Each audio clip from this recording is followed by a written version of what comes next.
Fort Drum-based soldiers have been killed in action in the past 3 days. According to a Fort Drum spokesman, 7 members of the 10th Mountain Division died in 3 separate incidents in Iraq over the weekend. Another soldier died in Afghanistan on Friday.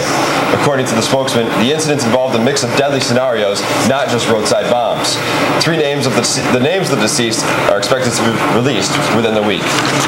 Those of you traveling the Thruway tomorrow will have to be efficient with your fuel.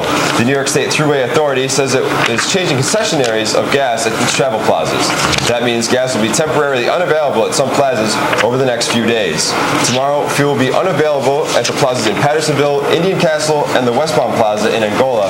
Wednesday, gas will be unavailable at the plazas in Mohawk, Iroquois, Ulster, and Ontario. More information is available by visiting the website, not on your screen. A St. Lawrence County man was charged with vehicular manslaughter and drunken driving today. Authorities say 39-year-old Richard Hayes hit a golf cart with his van along Route 47 in Parrishville Friday night. The cart was driven by 15-year-old Jonathan Martin, who was ejected and killed. Hayes then crashed his van into a utility pole. He was treated at a local hospital for scrapes and bruises. He now sits in St. Lawrence County Jail on $50,000 bail. 2 Utica residents could face up to life in prison after police discovered a crack cocaine lab in their home. State police say Mark Miner and Karen Freeman were charged with first-degree criminal possession of a controlled substance.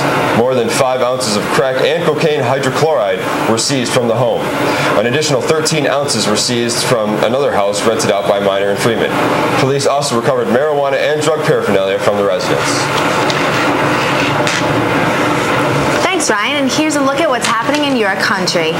3 Walt Disney Company employees were among 28 men charged with soliciting sex from a minor amid a week-long sting operation in the Orlando, Florida area, authorities said. The men, ranging in age from college students to their 40s and 50s, had chatted online with people they believed to be boys and girls ages 13 and 14, said Polk County Sheriff's spokeswoman Donna Wood. Disney said in a statement released today, "We take matters like this very seriously," but Disney would not comment further.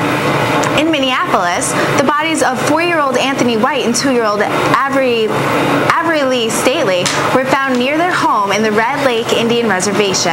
They were found encased in ice in a nearby First Thunders Lake. The 2 boys went missing on November 22nd of this past year. Authorities are unsure as to if foul play was involved in their deaths or if they just wandered out onto the lake's thin ice.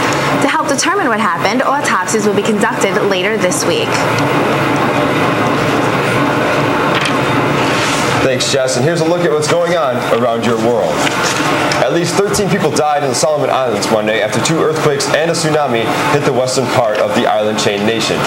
Government spokesman Alfred Maisulia told CNN that an estimated 10 to 20 people were missing. He added it would likely be a day or 2 before more accurate information is known about the deaths and damage. Government officials say they were fortunate that the tsunami hit during daylight hours when the early warning signs of receding tides were visible. Unidentified gunmen killed 5 African Union peacekeepers in the Darfur region of Western Sudan Sunday, the deadliest single attack against the force in 3 years. According to an AU spokesman, the peacekeepers were guarding a water point near the Sudanese border when they came under fire. The chairman of the African Union Commission, Alpha Omar Konare, warned in the statement continued violence raised the possibility of a security breakdown. The British government said today that it and Iran share the goal to end the crisis over a captured British naval crew. A senior Iranian official said the city of Tehran did not plan to put the sailors and Marines on trial. Britain was responding to remarks by Iran's chief international negotiator, Ali Larihani. Larihani said Iran sought, in his words, to solve the problem through proper and diplomatic channels. Britain and Iran standoff began March 23rd when Iran captured 15 sailors and Marines in the Persian Gulf, claiming they had trespassed. The effort to make the late Pope John Paul a saint took a great stride today. Promoters offered proof of a purported miracle at a ceremony in Rome's Basilica of St. John. The evidence handed over at the ceremony includes testimony from about 130 people.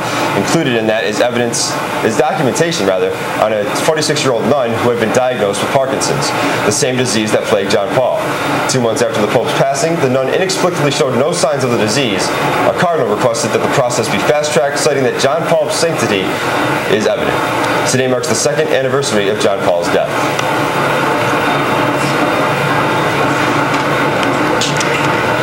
And it's going to be nice tomorrow, but winter will return for Wednesday afternoon. afternoon.